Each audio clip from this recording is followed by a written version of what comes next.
আজ 3 দিন বাদে এসেছি ছাদ বাগানে, তাই আজকে আমরা একটা ব্যাগও নিয়ে এসেছি সাথে করে।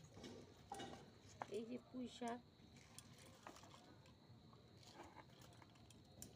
এই যে ভেন্ডি,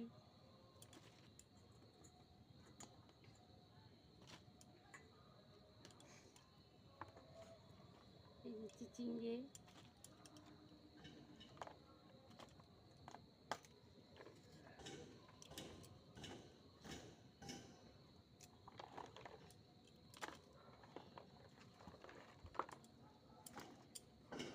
চিচিঙ্গে ভরে ফেললাম, এই যে বেগুন,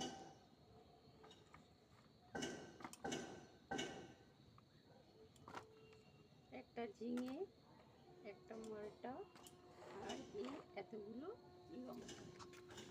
এই কুলো বহন করতে পারে? সেই জন্য আজকে আমরা প্ল্যান করেই একটা ব্যাগ নিয়ে এসেছি, যাতে এগুলো সব এই ব্যাগে করে ঘরে নিয়ে যেতে পারি। আমার এই ভিডিওটা যদি ভালো লাগে বন্ধুরা, একটা লাইক, শেয়ার